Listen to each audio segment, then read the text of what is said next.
Okay, well, it is 11:03, so I'm just going to get us started. And you'll have to forgive me if I am going to do an intro and also admit people into the room. I may pause or say like 3 times. So I apologize for that, but we all know how Zoom works these days. So I feel pretty comfortable knowing that you all are probably okay with that. Okay, so welcome. I'm Kelly Bierman. I'm the Conservation Director for Nineveh Foundation. And I wanted to start us off before I kick it over to Anna and Grae, our guest speakers today. I just wanted to mention a little bit about Nineveh Foundation, if you're unfamiliar with the organization. We are a nonprofit organization promoting wilderness and wildlife habitat here in Vermont, as well as providing opportunities for outdoor recreation and education. Nineveh Foundation is affiliated with Farm and Wilderness, another nonprofit organization that specializes in summer camp for children ages 4 through 17, also located in Plymouth, Vermont, as well as Mount Holly. And together, these affiliated organizations we conserve and protect over 5,000 acres of land in Plymouth and Mount Holly, Vermont. So if you are unfamiliar with either organization, I'm going to put the websites for both in the chat, as well as my email. So please feel free to reach out with any questions you may have about either. And I do just want to have a quick mention about both organizations are nonprofit and rely heavily on donations and grants. And this is a free series and event today. In fact, VINS as well as has covered the cost of this event with grant funds and also relies on donations. So if you do have the means, any organization I've just mentioned would really appreciate a donation if you can. Both VINS and Farm and Wilderness offer scholarships for camp for children, so you can make a donation towards that as well. So if you would like to make a donation, all websites that I'm going to put in the chat easily have links to a place you can donate online. And lastly, I just really want to thank Anna and Grae for taking the time out of their busy Saturday workday to talk with us and to answer questions we have. I'm really excited to hear what they have to share and also to see what questions people have today. So with that, I'm gonna stop my screen share and I am gonna hand it over to, I think Anna is gonna start us off. So let me just stop screen share and adjust a couple things. And then Anna, I'll hand it over to you whenever you're ready. All right. Here we go. I'm gonna get my presentation up and running here. 1 second. Here we are. All right. Well, first of all, hi everyone, and thank you to Kelly and the Nineveh Foundation for inviting us to speak here today, a little bit about our jobs and a little bit about VINS itself. The Vermont Institute of Natural Science is where we work. It's located in Quechee, Vermont, in central Vermont. And it is a nonprofit nature center, and our mission is to inspire people to care about the natural world. And we do so in 3 main ways: through education, research, and rehabilitation. So you'll be hearing about the education part of that from me today, and the rehabilitation from Grae, but I also wanted to plug the research arm of what we do. We like to get people involved in the scientific process through something called community science. You may have heard it called citizen science in the past. Community science is based on volunteer participation in data collection. So we participate in projects like Nest Watch and Feeder Watch that allow people to go out into the nature and observe the world around them, particularly the birds, and then report their observations to scientists that can from that build a large database from all of these volunteer observations.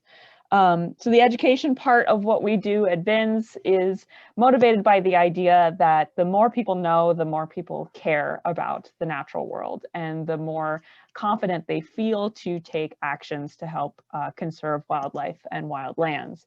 A lot of people are maybe unaware of the specifics of problems that our wildlife faces, challenges that we face with the ongoing biodiversity crises in many parts of the world, including our own here in New England. So the role of an environmental educator, which is what I am, I'm the lead environmental educator at VINS, is to sort of interpret or bridge the understanding of people from their own lives and experiences to the lives and the habitats of these wild creatures. And so primarily what that involves at VINS is working with our live animal ambassadors. We have a collection of reptiles as well, but it is mostly raptors or birds of prey. So my own background with this is primarily with birds of prey and actually with research. I have a graduate degree in Raptor Biology, and I studied Striated Caracaras in South America and their behavior. And so I come into the educator role from a scientific background, which is really an asset, I think, for that interpretation. Not only do I, get to teach people, but I have a pretty solid understanding of the science as well, and that is a good foundation, I think. And the other thing that I'll talk about briefly is I'm also a certified professional bird trainer through the International Avian Trainers Certification Board, and that helps me and helps all of our staff to ensure that the highest quality of care and training goes into the keeping of our animal ambassadors. So what environmental education typically looks like at VINS is generally this. If you come to our nature center, you might expect to meet someone with a bird sitting on their glove and get a chance to talk to that person about the bird. And we believe that the use of live animal ambassadors is a key component of inspiring that care for the natural world, because it's one thing to read about an owl in a book. It's another thing to see a video of an owl on YouTube, but it's another thing entirely to meet an actual live owl right in front of you. So that is something that we are, we strive to be able to provide for the public, just as we strive to provide the happiest life for the birds in our care. And what really inspired me towards education in particular, the birds that I studied in graduate school caracaras are scavengers. And in my experience, the world takes a dim view of scavengers generally. We can just look at these cartoons, Beaky Buzzard, the vultures from the Jungle Book. Those are scavenging birds of prey that we have put this perception on them as humans. We think of them as dumb. We think of them as even evil, cunning or conniving, like Wile E. Coyote. Coyotes are another scavenging species that humans generally think of in a negative light. And even if we're not being, sort of silly and facetious about it, there's, extreme negative connotations about vultures in general. But there's also a huge biodiversity crisis faced by vultures across the world. I don't know, nope, that picture didn't get cut off. That's good. Vultures across the world are some of the most endangered species that exist. 23 species of vultures across the planet, and I believe it's 13 of them are critically endangered. And this is a huge problem all across the planet because vultures provide a vital ecosystem service that no other animal is capable of replacing. They eat carcasses of dead animals and thereby remove the disease-causing rotting flesh from the ecosystem. They keep us healthy, which is something that we are increasingly seeing is a problem. And it's important to remember that our health is linked to the health of the environment, often in extremely direct ways, like the health of vulture populations that keep diseases out of our landscape. the other thing, as you can see from the picture here, the bird on the left is a king vulture. They're native to South America. The bird on the right is a lammergeier, or a bearded vulture. They're native to Europe and the Himalayas. They're beautiful, absolutely beautiful. So we sometimes think of vultures as ugly, dirty birds, but they can be quite striking, beautiful animals as well. So I felt for scavengers very strongly. I think they're excellent, and they deserve much more attention than we give them. So the bird that I studied in graduate school, that was my main pursuit, was to learn more about these scavenging creatures, about their social behavior, and hopefully bring to light their intelligence and their deliberate use of resources in the ecosystem, with the unintentional consequences, good consequences that they have for people. So here are a pair of Striated Caracaras. It's the species that I worked on, also just sort of generally being cute. And I so much wanted to show this world and this side of these birds to a wider audience of people. And that's what motivated me to ultimately become an educator rather than sticking as a scientist. I really gravitated towards the fieldwork of being out there and hanging out with the birds. And when I got to explain my research to other people that I would meet, but the other sort of 10 months of my year where I was sitting in a cubicle writing my thesis, I was not as into that. So that I knew I wanted to be out and sharing information about, oh, and there's another picture there, sharing information about my feathered colleagues, as we call them at VINS. And so I get to do just that when we welcome visitors into our nature center every day. They get to meet some of our charismatic ambassador animals, including our own vulture, who unfortunately she has been retired off of programs. This individual, you won't meet her. Her name is Ogden. But you will meet Poultney and Randolph, our other two turkey vultures that live year-round here at VINS. And they're wonderful ambassadors for their species, and it's a privilege to be able to teach alongside of them. I mentioned also that I am a certified professional bird trainer. This is a certification that I'm supposed to require to help me be a better educator in terms of being able to show my audience birds that were voluntarily participating in their work. There's sort of, back and forth about, traditional ways of utilizing ambassador animals, and there are more progressive ways of utilizing ambassador animals where they take an active role, they take an active part in their use or in their debut in front of the public, and that's what we've been moving towards at VINS over the last few years. So by getting this bird trainer certification, it really put a lot more tools in my arsenal to help ensure that our ambassador animals are at the peak of their performance, physically and mentally and emotionally, that they, when you come and see the birds at VINS, not only are they going to be showing off really, really cool behaviors, but that it is their full choice to be demonstrating those behaviors. So it's been a journey of increasing the choice and positive reinforcement conditioning that our birds get. And then I made this cartoon a while back. This might be a meme that some of you are familiar with, the whole what is your job and what do people think? What do people think about it? There's a lot of different ways that people might imagine. Ooh, did I do that? Someone is drawing on my thing. There's a lot of different ways that people can think about what it's like to be an environmental educator or a bird trainer. In this case, I chose to call it a raptor trainer. And the focus is kind of shared very much between teaching of the animals and teaching of the people about the animals. That's kind of my favorite part of the job, is that split and the chance to go back and forth between the two worlds, which are not very different from one another at all. So as an educator, I get to see happy smiling faces like these pretty often, or at least in the before times. Last year, before COVID forced us to try and figure out how to teach in different ways. This was my job, introducing kids to things that they could see and touch and learn about right in front of them. We have a number of exhibits at VINS that people can come and explore outside. That's another big thing that we want people to do, is feel confident in experiencing the outside world on their own terms.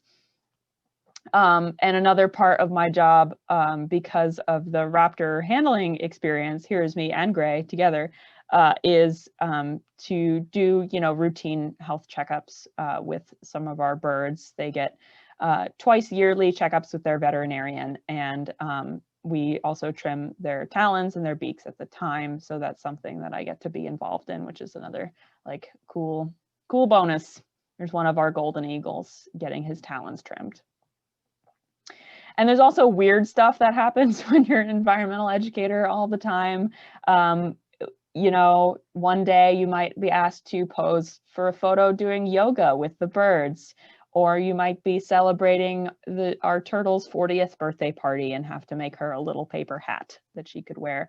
Or you might have been donated a taxidermy mount that is going in one of the exhibits of a mink who is sun-bleached blonde, and that's not the color that mink are. So you go to the store and buy some brown hair dye and dye the mink back to its regular color. All of these things I have been asked to do in my time at VINS, and that also keeps it really fun and interesting.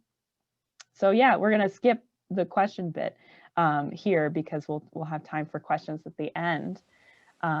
And I'd like to turn it over to Grae, who will talk a little bit about her job as the rehabilitation arm of VINS.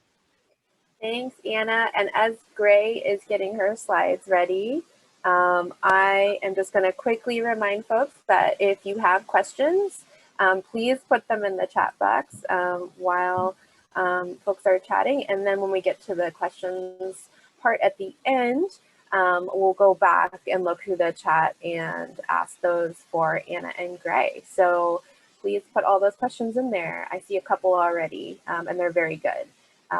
Okay, that's the end of my reminders. Grae? All right. Hi, everyone. Thanks, Kelly, and thanks, Anna. So I am Grae, the director of the Center for Wild Bird Rehab at VINS here.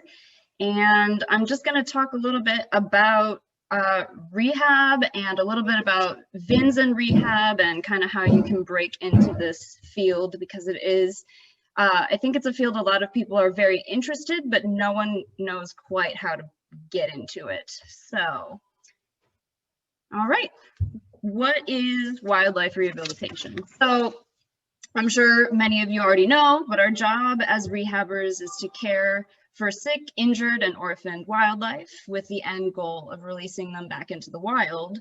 And this is especially important from a conservation perspective, because many of these animals are brought to us across the US because they're there because of a human cause for injury.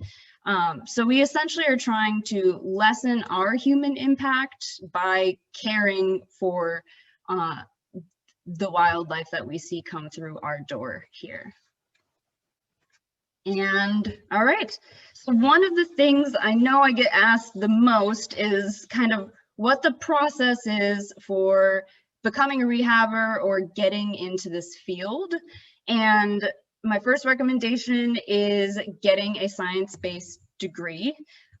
Degrees aren't actually necessary to be a rehabber, but if you're going to work at larger rehab centers, it is something that they are looking for. So I would recommend a biology-based degree, conservation degree, something along those lines, just so that you get the experience kind of doing lab work and other things in a college setting, so you feel a little bit more prepared.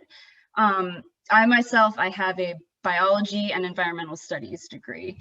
And I mean, the main thing breaking into this field is to just volunteer, intern, find odd jobs that are animal related.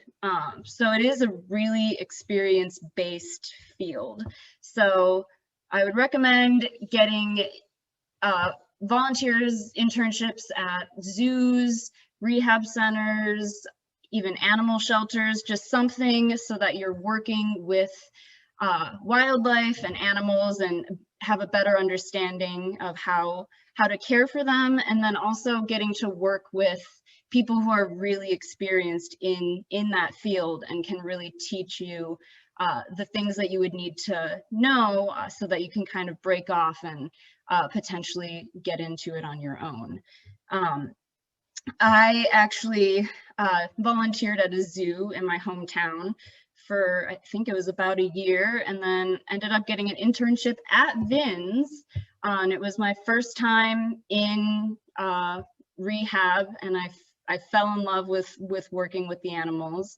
And I knew that this was something that I wanted to get into, so I ended up getting an internship that turned into a job in Oklahoma as well as the raptor lead there. So I found my way back to Vermont somehow, and I still have an extreme love for birds. I've worked with mammals in the past, but birds are really just a whole different thing.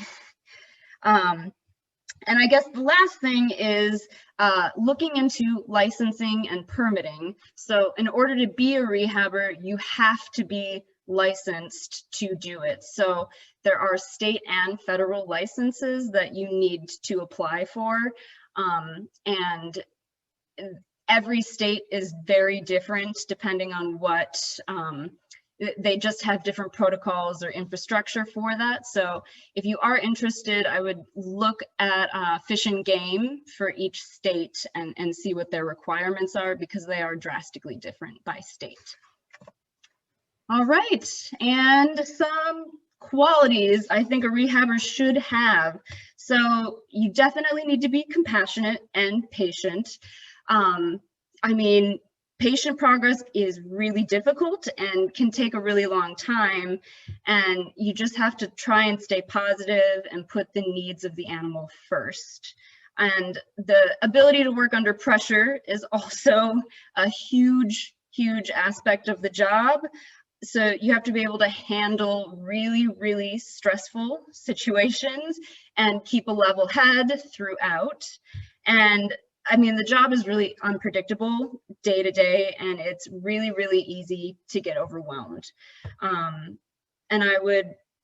I mean, creativity and critical thinking are really useful because every patient is different, and the care of an individual is drastically different. So sometimes what works for one, what doesn't work for another patient. So you just have to try and think about different ways to help them get the best care that they need.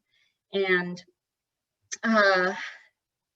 detail-oriented is also an important thing.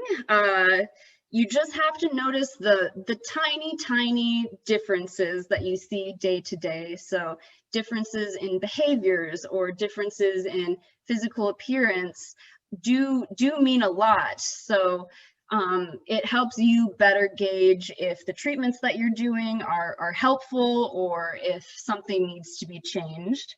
And being extremely organized is a must. So you do have to take detailed records for every patient that comes through the door. And for federal and state permitting, they actually do require you to fill out reports for a lot of the patients that you get in. So it is really important to be very organized and having that information on hand, and it just helps you better evaluate patient progress too. I mean, if you didn't write it down, it didn't happen. That's usually what I say to any of our interns who come through the door. And lastly, a strong stomach. So you see a lot of stuff, and it is not a job that I would recommend for someone who is not able to stand the sight of blood or needles. It can be a very gross job. All right, and I just wanted to talk a little bit about VINS. So our center is licensed only to rehab birds. So we take in all birds, raptors, wading birds, waterfowl, songbirds, anything native to the state of Vermont, we will admit. And you can see from our graph that we have slowly been getting more and more patients through the years. And last year we did get over 1,000, which was a pretty intensely busy year for us. And I just think that in general, we're becoming more popular in the state of Vermont. People tend to know us a little bit more, but I think social media has definitely helped kind of advertise VINs and advertise rehab as a job and a profession, and people know a little bit more about what to do if they do find injured wildlife and who to bring it to.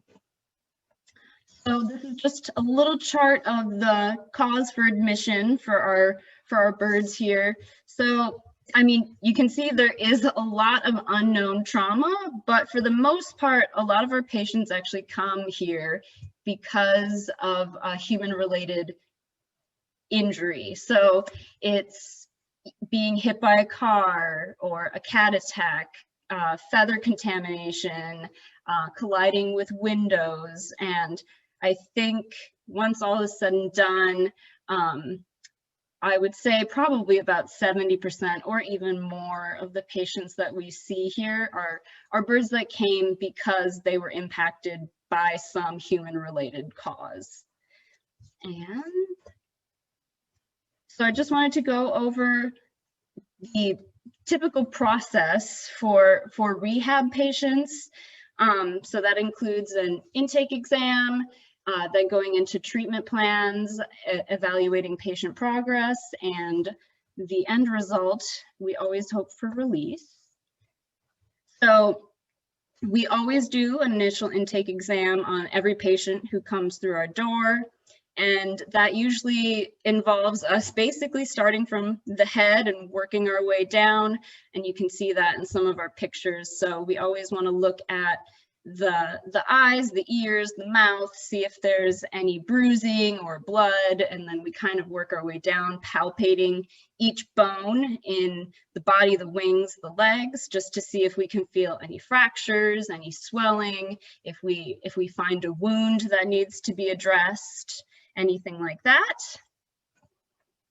And then treatment plans. So once we've done an initial intake exam on our patients, we have to put a treatment plan together, and that is variable depending on each individual. So some of our birds need splints or wing wraps like that osprey there for fractures that they have.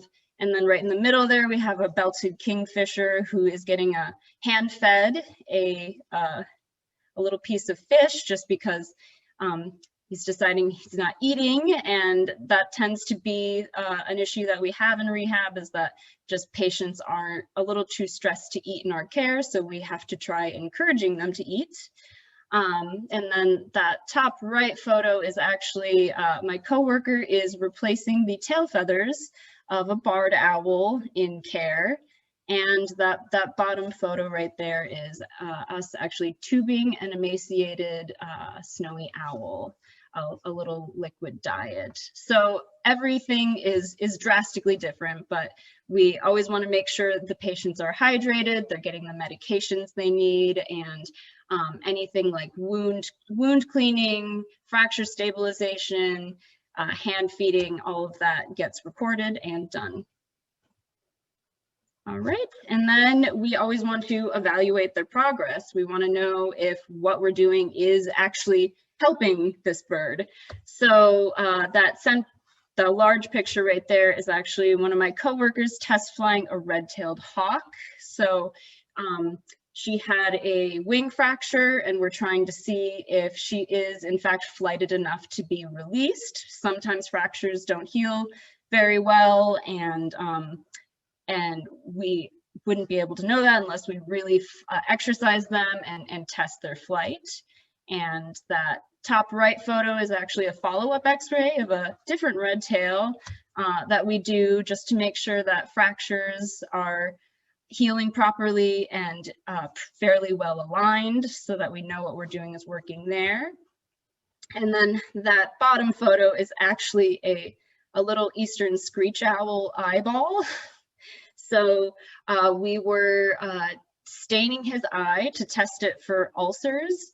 And that big yellow dot there is actually an ulcer. So because of staining that, we were able to know that the ulcer had not cleared up yet. So we needed to change our treatment plan so that we could treat that ulcer better.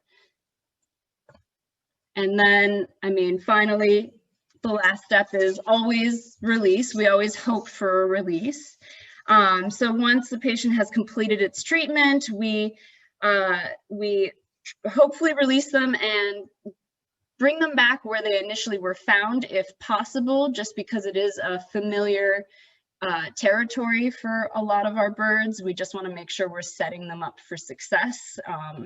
And the amount of time that a patient is with us is really, really variable. Sometimes we'll get a bird in and they'll be released the next day. Sometimes it takes a year for its injuries to fully heal up enough that we feel confident that they'll be releasable. And I mean, I think the average stay for us for a bird is roughly 30 to 40 days. So it is kind of more of a long haul with these guys. But I mean, it is the most rewarding part of the job, is getting to see a bird that you weren't sure if it was going to make it, and you get to see the progress it made and watch it get better because of something that you were able to do to help them, and it gives them a second chance at being out in the wild.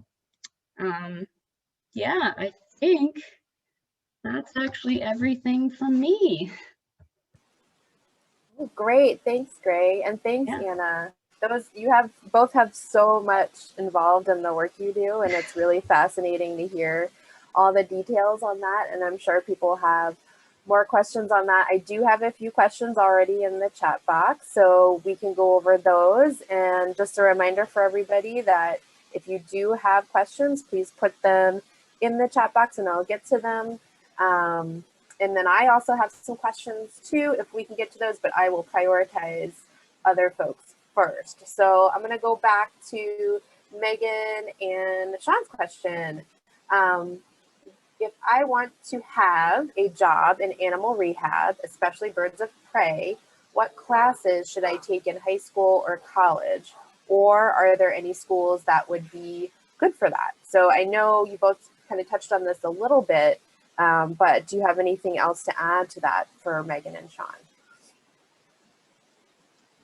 Yeah, I mean, I think, isn't it actually Cornell has a very big program for birds of prey and raptors? So they do. So yeah, if you're right, if your question is about rehab specifically, Grae's better to answer that. But you know, just in general, working with wildlife, take all the science classes that you can, not just biology. Chemistry and physics are just as important, because science classes teach you how to think in in a critical way, so that, you know, whenever you're confronted with a new problem, whatever it may be, any of the scientific fields can help you do that. I think, you know, it might be difficult to hear, but math is important in that way as well. yes. So any scientific classes that you can pursue. I personally took a shine to statistics, and it was very, very helpful in graduate school. Statistics is probably the most useful math directly to biology. So yeah, taking those types of classes. And the Cornell Raptor program indeed is associated with the vet school of all things. The Cornell Lab of Ornithology is kind of the research arm, and they have just acquired one person who is doing raptor research there. So there's actually it's not a common field of research, raptors. So you kind of have to get into reading papers, reading books, and identifying scientists that are doing that work. and it might take you all the way to Idaho like it did for me. Yeah. I will say I think there are a couple colleges, I'm not 100% certain where they're located, that do majors in wildlife rehabilitation. Maybe you'll remember, Anna, the specific one. But at Lee McRae, I was just remembering where Peter Gow went. Lee McRae College has a major in wildlife rehabilitation specifically. Yes. Yeah, it's not something that's super common. I suspect that in the coming years, it probably will become a lot more common, a lot easier to find more rehab specific classes to take. But like Anna had said, pretty much any of the sciences, and stats definitely is something that I work with when we're evaluating our just our yearly patient load and seeing if there's any similarities or anything like that. And then also we have to calculate medications for each of the patients every day. So having just kind of a base in math is extremely helpful. Yeah, thank you. Our next question is from Linda. It's a similar question, but slightly different, more focused on the education part versus rehab. She says, I don't have the means to rehab injured birds, but I'm very interested in being an educational ambassador, BS in biology, master's in ed as a library teacher. What training or certification do I need or can I get towards this goal? Absolutely, yeah. So just like with rehab, a lot of the training is on the job. So if you're interested in pursuing environmental education, there are opportunities to volunteer at various places doing that work. We have a whole team of education volunteers here at BINS that work with us.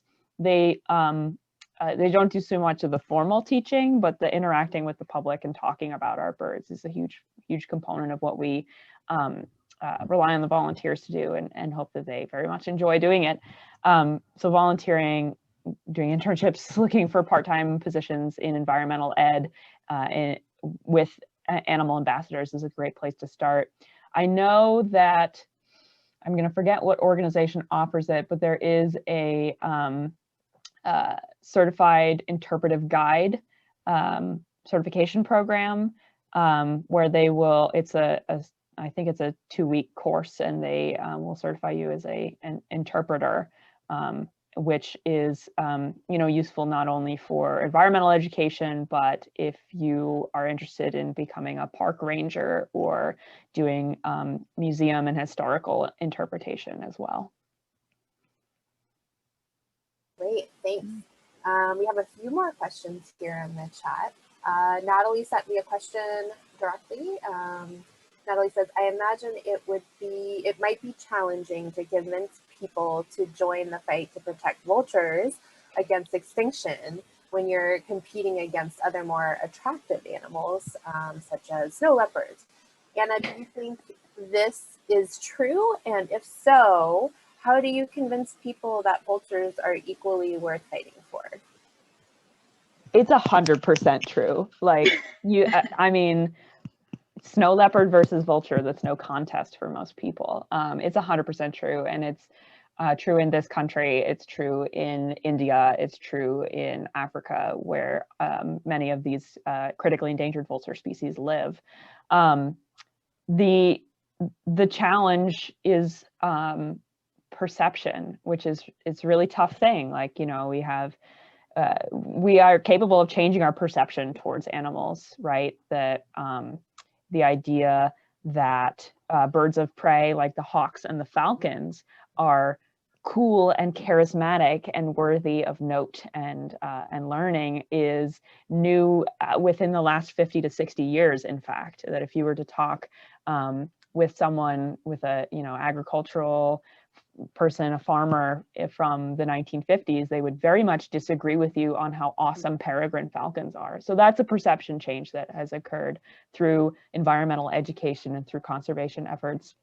So that to me is kind of the main importance of environmental education, is bridging bridging that connection and making people's perceptions change about something that's very, very important. Ogden, our resident retired turkey vulture, she's a great example of that. She's an excellent ambassador, and I have had several experiences where after she did her little bit on the hawkfly stage, she would walk herself out onto the stage. She would eat some mealworms out of a big puppet that we had that was meant to look like a dead raccoon, and then she would walk herself off the stage again. People were just enthralled. And I had multiple people come up to me and say, I never thought I would think that a vulture was cute. So it can happen. It just takes the right circumstances. Yeah. Yeah, vultures are so cool when you take the time to learn more about them. I totally agree. Yeah.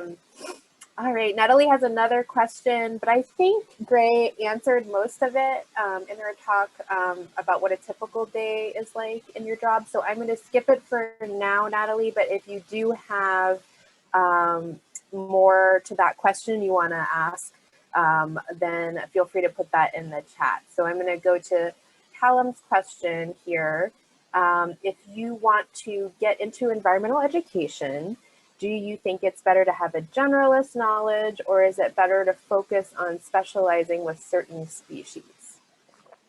Yeah, it's a really good question. I mean, kind of what I've talked about here, because it's what I do, is environmental education with animal ambassadors, and specifically with raptor ambassadors, but that's not all of environmental education by any means. A lot of environmental educators teach, school groups, leading them on hikes, leading them on ropes courses, leading them to specific habitats for specific curricula, without the use of wildlife ambassadors at all. So in general, I'll say that when we're looking to hire someone, we like to see that for our particular job that they have some sort of animal experience, but we're not necessarily looking for raptor experience specifically. We're looking for enthusiasm and knowledge broadly, but I guess if I saw that you were hyper specifically passionate about raptors, that would be great for us, but it's not necessarily great for a larger institution or a more general application, if that makes sense.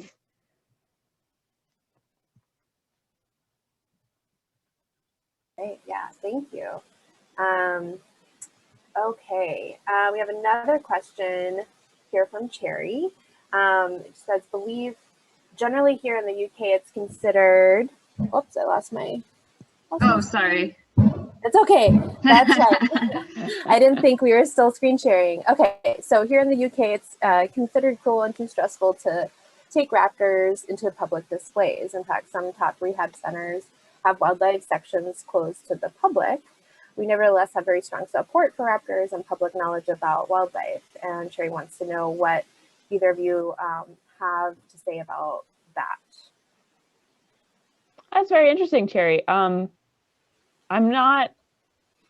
guess I'm not 100% sure what the laws are in the UK about that. I know that in general, the laws about keeping captive wildlife are stricter in the United States. So private citizens cannot keep raptors of any species in the United States. As for taking raptors on to public displays, I know that there are public displays of birds of prey in the UK. I think this is the International Center for Birds of Prey. They do large flight demonstrations with their birds. And as for rehabilitation, it's definitely a different world here as well. Our rehabilitative patients are not on public display. We actually get asked a lot, people wandering through our exhibits, they're seeing our bald and golden eagles. They ask us when those birds will be released, and the answer is never. That's why you're looking at them, is those birds don't have they're not candidates for release. The birds that are never on display to the public because it is too stressful for them, and our goal for them is not that they are education ambassadors, it's that they're going to go back into the wild.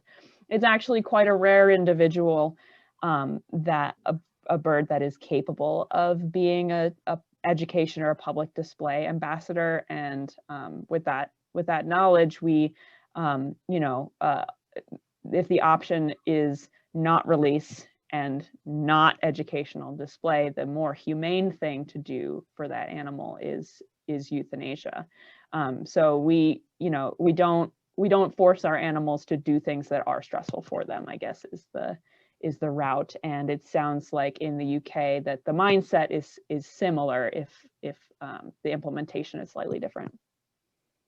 Yeah, I would have to agree with that. And I know that for rehab specifically, I think it actually is written in our permitting that our rehab patients should never be on display, which we would never do anyway, because it is stressful, and we do want to keep wildlife wild. We don't want them constantly stressed and viewed by the public.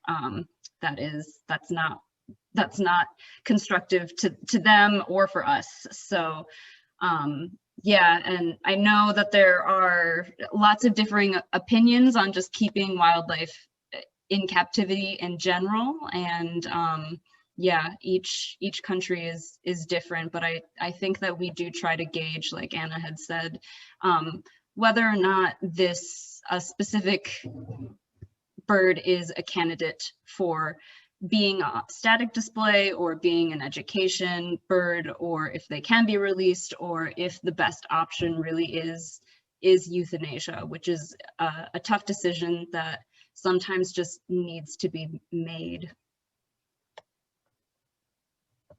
Yeah, thank you. And thanks, Jerry, for that question. It's all really something you got to think about when you work with live animals, and thinking about that balance and making sure the priority is for the animal and the greater good of conserving wildlife, for sure.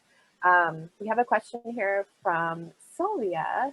Let's see, another question for Anna. Is the certificate program for interpretation through the National Association for Interpretation? I believe that's what it is. I was remembering that the acronym was NAI, so that must be it. Sounds right. If we find more information, I am not a certified interpretive guide, in case that was obvious, but one of my colleagues, Anastasia Mikowitz, she is our AmeriCorps member at the moment, and she is a certified interpretive guide. Okay, great. Yeah, and Grae or Anna, if you have more information, if you find more information about either of these things, feel free to send it to me, because then I can just, when I send the email out later, I could squeeze it in there. But it sounds like, Sylvia, you got it. All right, we have another question here from Megan and Sean. Do you ever form close bonds to the birds, and does this make it hard to release them into the wild, or do you remove yourself from the ones that can be released? Ooh, that is a very hard question. Yeah, I mean, I think for the most part, I do try to remove myself, and we try to stay as hands-off as possible when we're working with the patients, just because it is stressful, and we do want to make sure that they're staying wild and staying fearful of people. But obviously, if you're working with a patient every single day, I mean, each individual does have its own personality, and it's hard not to notice that and enjoy that and look forward to seeing a certain patient every day. Like right now, we have an emaciated red tail, who I was just telling our seasonal staff person yesterday is my favorite bird in rehab right now. So he's just a personality, and I enjoy seeing him every day, and I really love the progress that we've seen with him. But in the end, getting to see them released is always the best feeling. So yeah, I enjoy seeing them and working with them and getting to know them, but it is always nice to say goodbye. And I'll say, for my part, I don't have to worry about the release part. I'm free to form close bonds. Usually they're unidirectional bonds. So I have strong feelings toward the birds that I work with. I know them super, super intimately. I worked with some of these birds for 5 years straight. Though I'm sure that the feeling does not go back in the opposite direction. I don't think the broadwing hawk that I love with all the passion in my heart, loves me. I think he sees me as a source of food. And maybe at the very most, he sees me as trustworthy. But that's about it. So that's another thing to get used to with wildlife. It's actually one of the things that draws me to wildlife, is that idea that their trust is something to be gained and earned through hard work. It's not a given, and it's also not necessarily going to be there even if you put in the hard work, because they are their own individuals. Great, thank you. And we have a couple more questions. We still have some time. We're almost at time, maybe 5 more minutes of questions. So please keep putting the questions in there. Even if we don't get to them today, we can save them, and perhaps Anna and Grae have some time to answer them directly after. So Sylvia, thanks for putting your question in there again. I do remember it from before. I think we've answered it a bit so far. Unless Anna or Grae, you have more information that Sylvia's wondering, like advice in terms of programs look out for if you don't necessarily have a undergrad in biology. And I think you and Anna and Grae have answered that pretty well, unless there's something else that's popped up. So Sylvia, if it's okay, I'm gonna go to the next question, and I will definitely be sending the recording out for this session at some point once it's all downloaded and edited. So feel free to refer back to it then, because I think there was a couple of things mentioned. So I'm gonna go to the next question. Let's see, have you ever been nipped or scratched by a raptor? How many times? It's one of those things where, at least in my section of things, I've done something wrong if I've been bitten or footed, as we say. The business end of the raptors are, of course, their talons.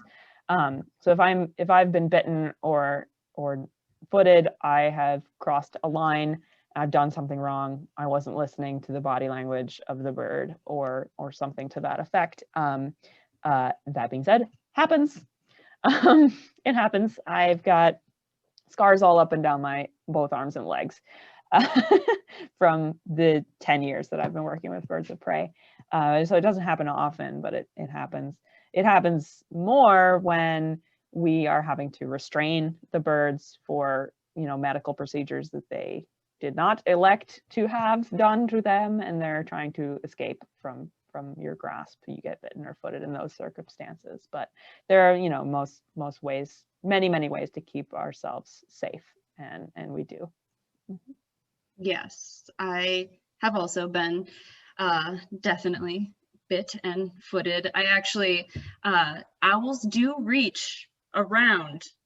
So when we restrain raptors, we're holding them in front of us with their legs out, and owls can turn their face around and bite you right in the stomach. So you always have to be aware of that. But we do take a lot of safety precautions. We have really big, thick welding gloves that we're always wearing when we are getting raptors, just because if we do get footed, at least there's a thick glove barrier there. And we try to cover up their faces so that they can't see us as much. But I mean, it does happen. I mean, birds are squirmy. Mm-hmm. Okay, well, we just have a few moments left, and I don't see any more questions in the chat box, but I have one last question for the both of you that we can end on here. I guess just do you have like a story or a favorite memory or something that you like recall back to memory? It brings you so much joy in your time working at BINS. I'm just curious to know. Yeah, that's a really good question. There's so many little tiny moments like that. I guess I'll go back to the very beginning and what kind of set me on this path. was I was working at a rehabilitation center in Millington, New Jersey called the Raptor Trust. I was just a volunteer and then a summer intern there. So I was like hauling giant heavy buckets of duckweed back and forth between a shed and 30 ducklings that needed to be fed. And it was like hot and tiring, and I was like, oh God, why am I doing this? And then I overheard a little boy and his father who were visiting, and they were looking at the bald eagle enclosure. And the little boy said, look, Dad, he has dinosaur fingers. And I was like, that is the most brilliant thing I've ever heard. I want to be this little kid's teacher because he's obviously already like so smart and has got ideas and is passionate. And I just like wanted to have a conversation with this little kid. And I realized that like the way that I can do that is by, you know, sharing my knowledge of this world that he finds so cool. So yeah. That is a hard question, and I can't really point to a specific memory. There are so many really great success stories for our rehab patients. It's hard to just choose one. So I guess I won't. I'll just say the overall teaching that I guess the patients have shown me, I've learned so much from the birds over the past 3 years, how to take better care of them just through trial and error and observing them. So I've just been enjoying that aspect of the job, just getting better, understanding each individual and watching them progress. Yeah. Great. Yeah. Thank you so much, Anna. Thank you, Greg. This has been really awesome just to learn all these different things from you. And thank you everybody who came today. Your questions were great. Again, this session has been recorded, so I will do my best to get it quickly edited, but you know, give it some time, maybe a couple weeks or so, but I will email everybody to let you know when it is ready to be viewed. And if you do have any other questions, I'm going to put the information again for all 3 organizations and my email in the chat again. And please do email me, or if you want to connect with Anna and Grae, I'm sure their information is on the VINS website there. Okay, thank you all so much. And have a lovely, lovely Saturday. Thank you, everyone. Thank you. Have a good day. Bye, everybody.